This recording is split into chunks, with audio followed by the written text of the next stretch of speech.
ठाकरे बंधूंच्या युतीच्या घोषणेचा मुहूर्त अखेर ठरलेला आहे। आज दुपारी 12 वाजता राज ठाकरे आणि उद्धव ठाकरे एकत्र युतीची घोषणा करणार आहेत आणि त्यामुळे राजकीय वर्तुळात घडामोडींना वेग आलाय आणि त्यामुळे ज्या क्षणाची दोन्ही ठाकरे बंधूंचे सैनिक वाट पाहत होते तो क्षण आता जवळ आलाय।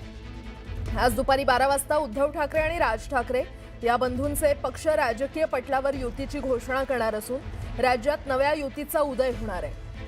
उद्धव ठाकरे आणि राज ठाकरे या ठाकरे बंधूंच्या उपस्थितीमध्ये युतीची घोषणा केली जाणार आहे आणि या नव्या राजकीय समीकरणावरून आता राजकीय वर्तुळात चर्चेला उधाण आलंय।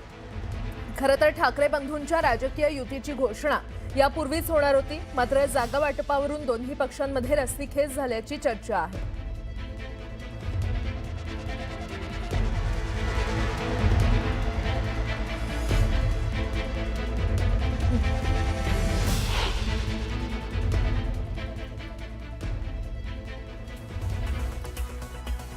आपण गेल्या वेळच्या निवडणुकीच्या निकालावर एक नजर टाकूयात ग्राफिक्सच्या माध्यमातून।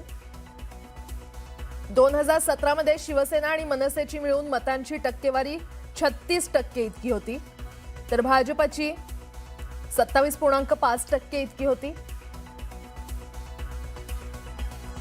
त्यानंतर 2024च्या विधानसभेच्या निवडणुकीत मुंबईत भाजपला 29.2%, शिंदेंच्या नेतृत्वातील शिवसेनेला 17.60%, ठाकरेंच्या शिवसेनेला 23.2%, तर मनसेला 7.1% मत मिळालं होतं। आणि त्यामुळे राज ठाकरे आणि उद्धव ठाकरे महानगरपालिकेच्या निवडणुकीसाठी एकत्र आल्यानं त्यांची एकत्रित मतांची टक्केवारी 30%च्या पुढे जाण्याची शक्यता आहे।